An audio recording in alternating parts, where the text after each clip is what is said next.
She went on to say, Arunachal, not India, China. Your visa not acceptable. Your basically passport is invalid. Arunachal Pradesh की महिला को Shanghai airport पर 18 घंटे तक हिरासत में रखने के मामले में चीन की प्रतिक्रिया आई है। चीन ने मंगलवार को महिला को प्रताड़ित करने के आरोपों को खारिज कर दिया है, लेकिन चीन ने कहा कि शंघाई एयरपोर्ट पर चीन के कानून के मुताबिक कार्रवाई की गई है। भारत सरकार ने भी इस पर अपनी प्रतिक्रिया दी है। भारत के विदेश मंत्रालय ने कहा है कि चीन का बार बार इनकार करने से सच्चाई नहीं बदल जाएगी और अरुणाचल प्रदेश भारत का अभिन्न और अविभाज्य हिस्सा है। 21 नवंबर को भारतीय महिला पेम्मा वांगजाम, जो लंदन से जापान की यात्रा कर रही थी, वो शंघाई एयरपोर्ट पर ट्रांजिट के लिए उतरी। इस दौरान इमिग्रेशन के दौरान उन्हें हिरासत में ले लिया गया। उन्होंने आरोप लगाया कि अरुणाचल प्रदेश का होने की वजह से चीनी अधिकारियों ने करीब 18 घंटे उन्हें हिरासत में रखा। भारत के विदेश मंत्रालय MEA के प्रवक्ता रणधीर जायसवाल ने कहा कि हमने अरुणाचल प्रदेश की एक भारतीय नागरिक को मनमाने ढंग से हिरासत में लेने के बारे में चीनी विदेश मंत्रालय के बयान देखे हैं, जिसके पास वैध पासपोर्ट था और वो जापान जाने के लिए शंघाई इंटरनेशनल एयरपोर्ट से गुजर रही थी। अरुणाचल प्रदेश भारत का एक अभिन्न और अटूट हिस्सा है और ये बात साफ है कि चीनी पक्ष के इनकार करने से इस कड़ी सच्चाई नहीं बदलेगी। उन्होंने आगे कहा कि महिला के हिरासत में रखने का मुद्दा चीनी पक्ष के सामने सख्त तरीके से उठाया गया है। चीनी अधिकारी अभी भी अपने कामों के बारे में सफाई नहीं दे पाए हैं, जो इंटरनेशनल हवाई यात्रा को कंट्रोल करने वाले कई नियमों का उल्लंघन है।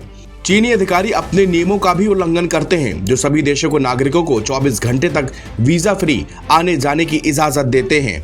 अरुणाचल प्रदेश की रहने वाली प्रेमा वांगजोंग ने पासपोर्ट विवाद पर चीन को जमकर सुनाया। चीन ने उनके भारतीय पासपोर्ट को अवैध घोषित करते हुए अरुणाचल प्रदेश को अपना हिस्सा बताया था। उन्होंने प्रेमा से चीनी पासपोर्ट के लिए अप्लाई करने के लिए कहा था, वो भी तब जब प्रेमा जापान के लिए चीन के शंघाई अंतर्राष्ट्रीय हवाई अड्डे पर ट्रांजिट वीजा के लिए रुकी थी। अब प्रेमा ने चीन को करारा जवाब देते हुए कहा कि उन्हें चीनी भाषा का सी भी नहीं आता, वह शुद्ध हिंदी बोलती हैं। शंघाई में चीनी इमिग्रेशन अधिकारियों की वजह से जापान की यात्रा में हुई देरी पर उन्होंने गुस्सा भी जाहिर किया। प्रेमा शंघाई के रास्ते जापान जा रही थी। उन्होंने कहा कि चीनी अधिकारियों ने उन्हें भारतीय वीजा के लिए परेशान किया। सोमवार को न्यूज एजेंसी ANI से बात करते हुए उन्होंने अधिकारियों के खिलाफ सख्त कार्रवाई की मांग की और कहा कि इस मुद्दे को इंटरनेशनल फोरम पर उठाया जाना चाहिए। शंघाई पुडोक एयरपोर्ट पर अपनी आप बीती बताते हुए उन्होंने कहा कि जब मैंने उनसे सवाल करना और यह पूछने की कोशिश की कि यह मामला क्या है, तो उन्होंने कहा कि अरुणाचल भारत का हिस्सा नहीं है और मेरा मजाक उड़ाने और हंसने लगे और कहने लगे, तुम्हें चीनी पासपोर्ट के लिए अप्लाई करना चाहिए, तुम चीनी हो, तुम भारतीय नहीं हो।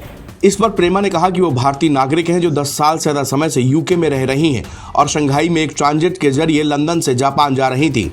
एक महिला चीनी इमिग्रेशन अधिकारी उसके पास आई और उसे लाइन से बाहर निकाल दिया। प्रेमा ने उस महिला के हवाले से कहा कि मैंने उससे पूछा कि क्या हो रहा है और उसने कहा कि अरुणाचल इंडिया नहीं, चीन, आपका वीज़ा मंजूर नहीं है, आपका पासपोर्ट इनवैलिड है। प्रेमा ने कहा कि जब उन्होंने उनसे सवाल करना और यह पूछने की कोशिश की कि मामला क्या है, तो उन्हें नफरत और हंसी का सामना करना पड़ा। उन्होंने कहा कि चीनी अधिकारियों ने बताया अरुणाचल भारत का हिस्सा नहीं है और मजाक उड़ाने और हंसने लगे। वे ऐसी बातें कहने लगे कि तुम्हें चीनी पासपोर्ट के लिए अप्लाई करना चाहिए, तुम चीनी हो, तुम इंडियन नहीं हो। नवभारत टाइम्स की रिपोर्ट।